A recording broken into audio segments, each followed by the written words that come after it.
এদিকে সাবেক প্রধানমন্ত্রী শেখ হাসিনার আরও একটি কল রেকর্ড ভাইরাল হয়েছে।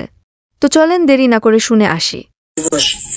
আপা আমরা সর্বোচ্চটা ট্রাই করতেছি। আপা আমাদের উপর অনেক হামলা হয়েছে, হিন্দুদের উপর হামলা হয়েছে, যাই ওরা অনেক আমাদের আওয়ামী লীগের লোকজন ওই হঠাৎ করে তো আপা আমরা তো বুঝতে পারি না, আমাদের ঘর বাড়ি বিভিন্ন মসজিদ মাদ্রাসা অনেক কিছু ভাঙছে। যার ঘর বাড়ি মসজিদ ভাঙছে প্রত্যেকে এটা একটা কমপ্লেন করবা এবং সবাই একটা জিডি করে রাখবা। অনলাইনে জিডি করো বা রেজিস্ট্রেশনের মাধ্যমে করো, পোস্ট অফিসের মাধ্যমে যেটা জিডি করে অবশ্যই রাখবা। যাদের দেখো ঠিক তাদের এটা করতে হবে।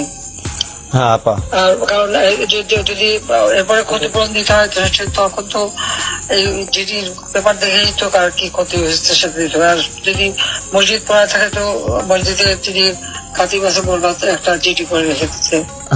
আপা আপনারে আমরা দেশে আনার জন্য আমাদের জীবনের দরকার হলে আমরা আরেকটা বার যুদ্ধ করবো। আমরা দেশে আসবো, আমি দেশে চলে আসবো, আমি দেশেই আছি, দেশেই চলে আসবো, এটাই তোমাদের চিন্তা করতে হবে না। আচ্ছা আপা, আমি সেদিন ওখান থেকে না বেরোলে যদি আমার এখান থেকে গুলি ছুটতো শত শত লাশ পড়তো। বুঝছি আপা, আমি তো কাউকে গুলি করে মেরে তারপরে আমি থাকতে চাই না। বুঝছি আপা।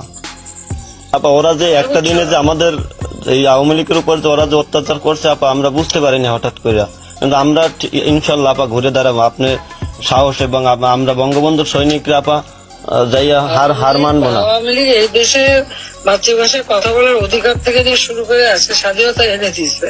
জি আপা, ঘরে ঘরে বিদ্যুৎ দিচ্ছে, মানুষের খাবারের ব্যবস্থা করেছে, কাজের ব্যবস্থা করে দিচ্ছে, পড়াশোনার জন্য এই আধুনিক প্রযুক্তি ব্যবহার, ডিজিটাল সিস্টেম, তারপর ইউনিভার্সিটি করা, বিদেশে পিএইচডি থেকে শুরু করে সব পড়ার জন্য স্টেপে দেওয়া, প্রাইমারি লোকদের মানে সমস্ত প্রাইমারি শিশু থেকে শুরু করে মাধ্যমিক পর্যন্ত বিনা পয়সা বই দেওয়া, যে কাজ আমি ছাত্রদের জন্য করছি।